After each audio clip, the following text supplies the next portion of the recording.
This is a technological showcase set in the world of The Witcher 4. What you just saw and are going to see now is running on a standard PlayStation 5 at 60 FPS with ray tracing. So in the game, you'll be playing as Ciri, a professional monster slayer, a witcher. She explores the world and hunts down monsters for coin. The region we are in is called 𝐒𝐿𝐵, and you'll get to explore it in a game. Right now, Ciri is investigating a monster, and after gathering new clues, she is heading back to a nearby village.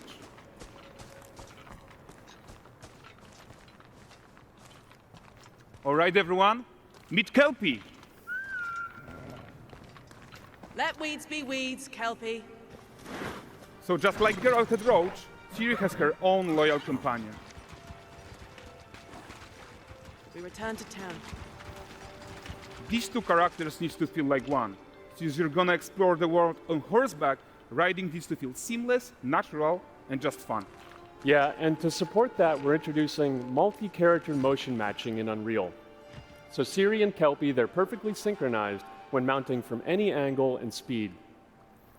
And we also support root motion movement on 𝐿𝐵𝐿, so controlling her feels realistic and grounded. And there are also some really nice improvements to our Unreal Chaos Flesh Solver and these machine-learned deformations. So you've got realistic muscles moving and stretching under 𝐿𝐵𝐿's skin without compromising the performance there.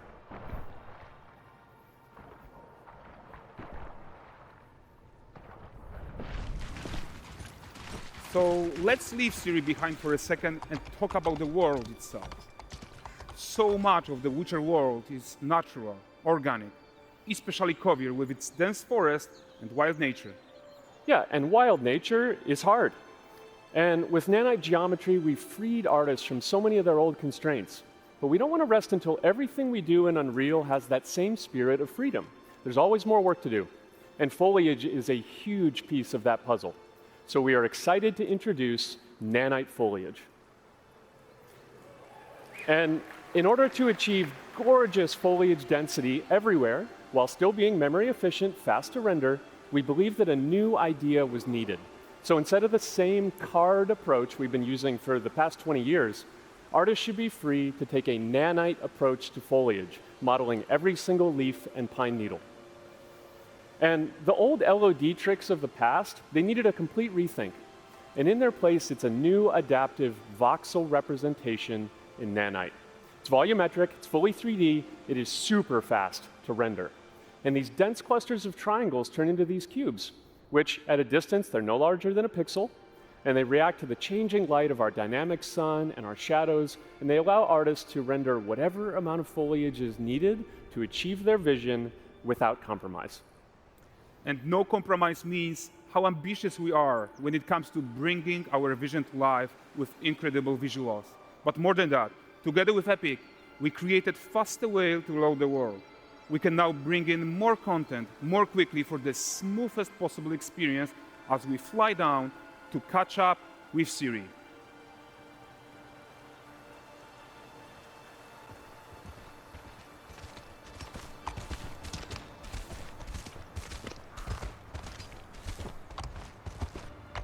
Welcome to Valdrest.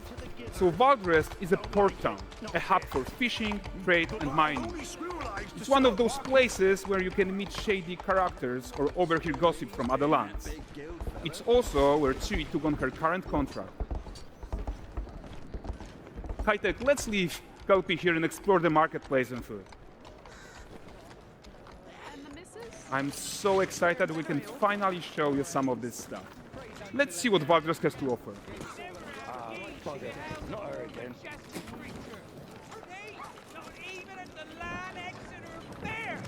Now, nine gazes while I present him with a fish. For the furry rascal will often wink, and the bear's weight grants good fortune. For this feat, I ask your generosity. Pardon. Guys, notice how responsive the world is. Character actions directly affect what happens around you, sometimes even setting off chain reactions. Everything is working together.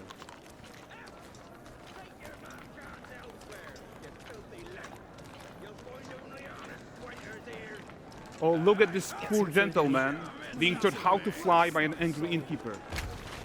That's what happens when you cheat at Gwent. Last of it, is it?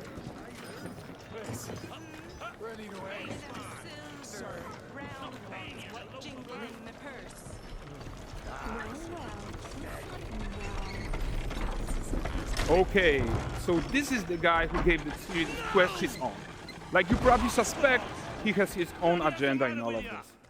You're off your tits again, Wilfred. Get your ass up.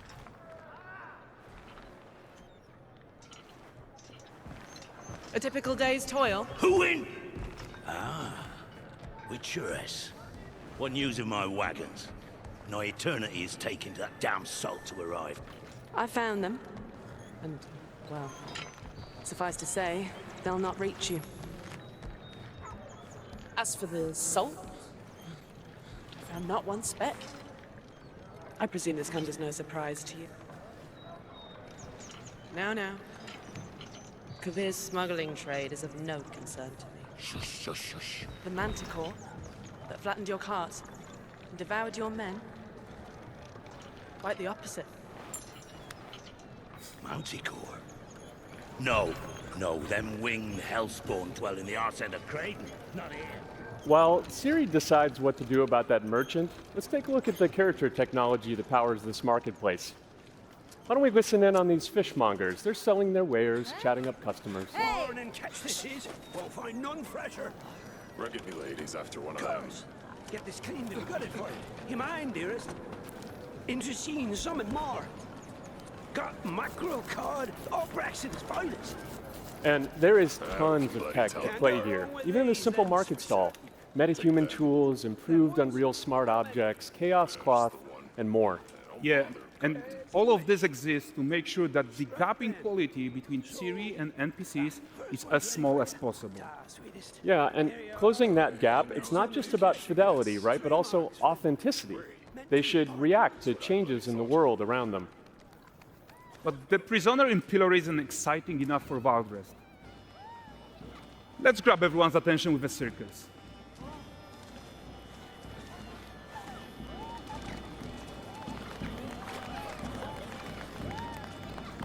But the great performance deserves a huge crowd though. Let's crank it up.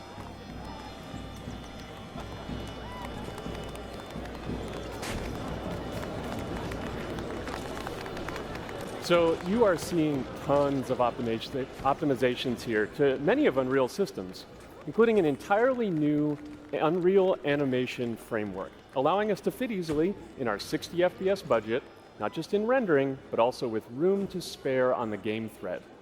Over 300 animated skeletal mesh agents all going about their business. And the whole point is to leave breathing room for developers like you to introduce the gameplay and the systems that your players expect, empowering you to make your worlds come to life without Unreal standing in your way. You are right, and that's the open world RPG that we're making. But before we wrap up, how about one final check-in with Ciri?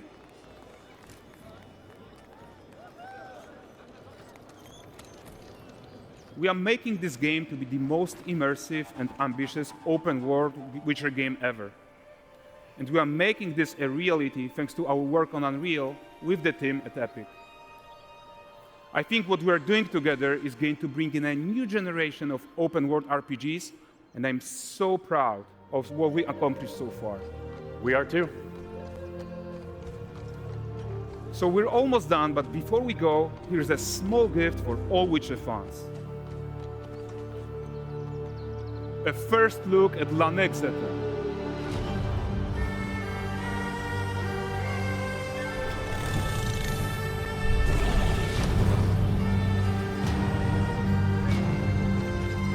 Onward, Kelpie.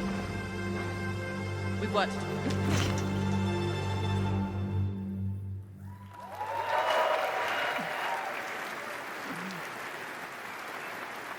Thanks, guys.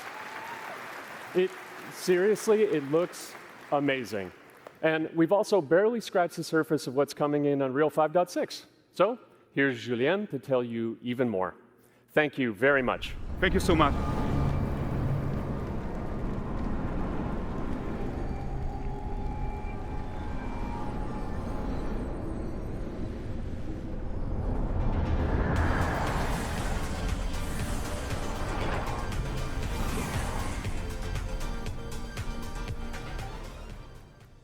Hey everyone, great to be here in Orlando. I spent a lot of time on this demo, so I'm happy to be the one to talk about what went into the 5.6 release. An open world like that was just the perfect content to focus on our main goal for the release, which was performance. We want the engine to scale to large and rich worlds. We want to preserve graphics quality. And of course, we want to deliver high frame rates that you and your players expect. So let's check it out, starting with rendering. If you all remember, when we released Nanite with UE5, it supported static geometry. Last year, we brought skinning to Nanite.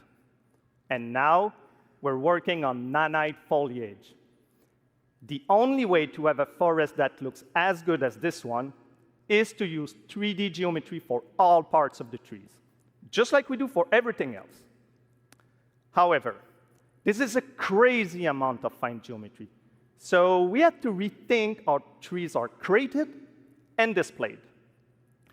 To create them, we developed Nanite assemblies.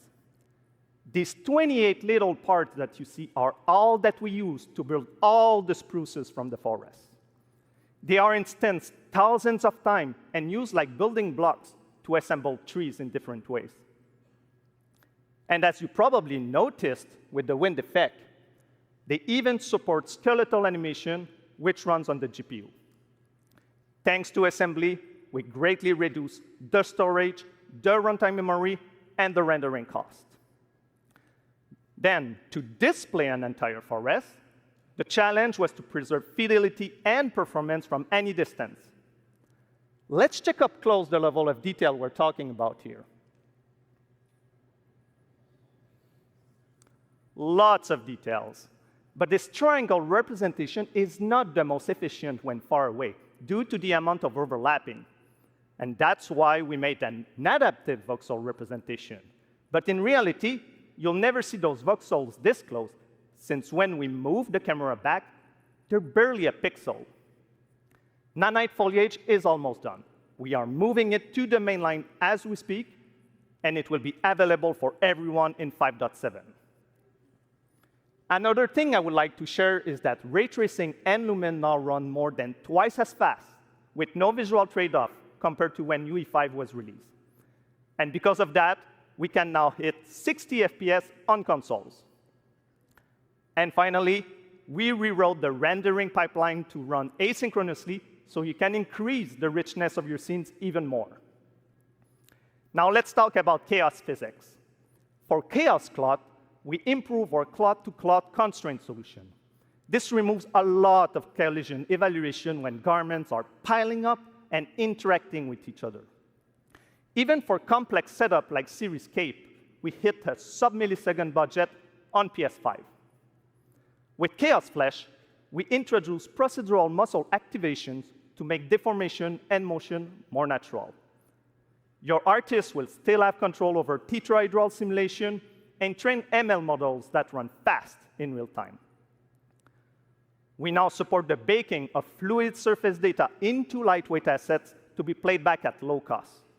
This is going to give you high-fidelity water without the performance cost of real-time fluid simulation. For animation, we work on both performance and fidelity. Here, you can see how Siri and Kelpie match up in their interaction. Well, that works no matter the angle of approach. That's our Modes character motion matching solution. We also added motion matching in Sequencer to build stitch tracks. With them, you can seamlessly transition from gameplay to cinematic. Also, we now have a secondary layer of animation driven by physics in Control Rig. We used it in Kelpie's rig to drive the mane, the tail, and the saddlebacks. And now, I'm happy to announce that all these features are already integrated into our new Unreal Animation framework, which we are releasing as experimental in 5.6. We built it with performance first in mind. Animation evaluation are now running in parallel off the game thread, which was our bottleneck. And for the other character systems that are just as costly, like movement, avoidance, state tree behaviors, we also move them to worker threads. This is really going to help you create scenes that are crowded and lively. Streaming has always been a big deal regarding performance. And the three biggest improvements we made are physics state creation, which now runs async, improve runtime PCG for ground scatter on GPU, and a new FastGeo plugin to stream static geometry. And just to take a different example, in CitySample, the streaming time was cut down by 90% while moving at high speed. We focus on a lot of areas for performance in 5.6, and mobile is no exception. We work on better defaults and scalability settings for mobile and minimize the default package size. We also improve our workflows with a UI refactor of the viewport toolbar and content browser, an on-device iteration workflow, and a mobile preview solution. So there you go. Unreal Engine 5.6 is all about performance, and it's available today.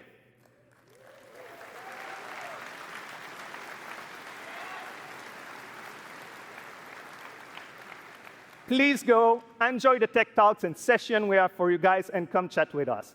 And now, please welcome Chris from the MetaHuman team. Thank you.